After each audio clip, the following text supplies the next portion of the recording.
सुल्तान बनने के बाद अल्परसलान के लिए पहला मसला ये खड़ा हुआ कि सल्जोकी सल्तनत के हमसाए आर्मीनिया और गर्जिस्तान के हुक्मरान बकरात ने मुसलमानों पे जुल्म और सितम ढाना शुरू कर दिए।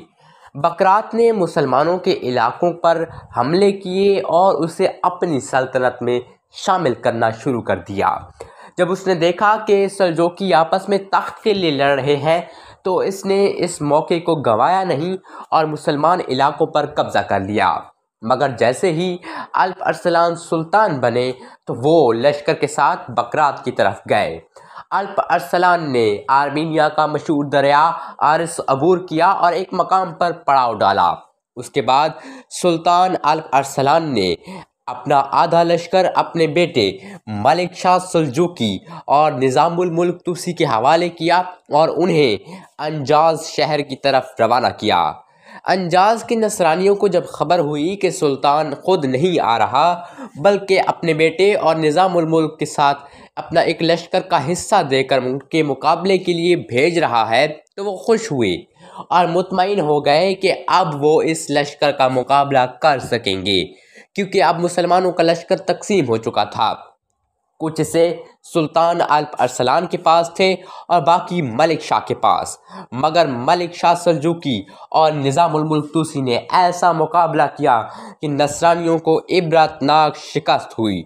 मुसलमान मुजाहिदों ने तूफ़ानी हमले करते हुए नसरानियों को मौत की घाट उतार दिया, जो सामने की तरफ से उनके दाएं बाएं फैलकर उनका घेराव करने की कोशिश कर रहे थे और मलिक शाह सल्जूकी इस मुहिम में कामयाब हुआ। सुल्तान मलिक शाह और निज़ामुल मुल्क इस मुहिम के बाद सुल्तान अल्प अरसलान की तरफ वापस आए और लश्कर दोबारा से अल्प अरसलान में शामिल हो गया। अब अल्प अरसलान ने अपने पूरे लश्कर के साथ नसरानियों के इलाके आर्मीनिया पर हमला आवर होने की पेशकदमी की।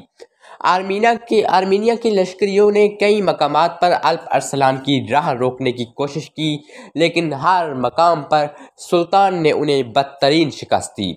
इसी तरह सुल्तान दुश्मन के इलाके से बहुत से शहर और किले अपने सामने सरनिगूं करता चला गया। सुल्तान जब आर्मीनिया के रास्ते में पहुंचा तो उसे दूसरा बड़ा शहर आल, जिसे पुकारा जाता था, उससे गुजरना पड़ा।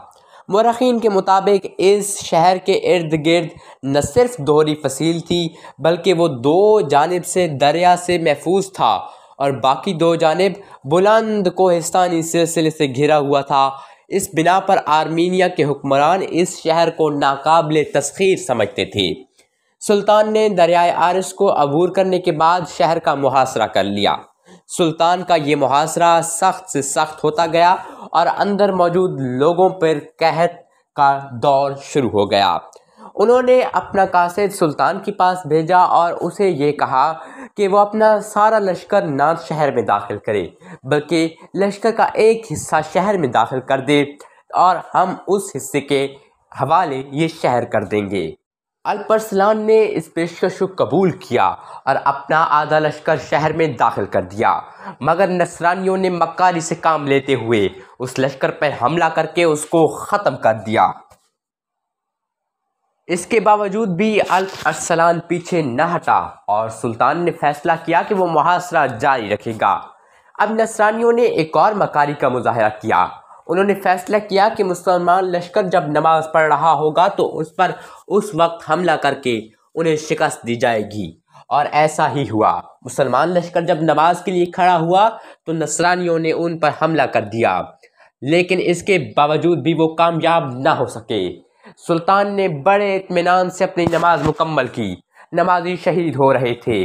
जब सुल्तान अल्प अरसलान ने नमाज मुकम्मल की तो घोड़े पर सवार हुआ।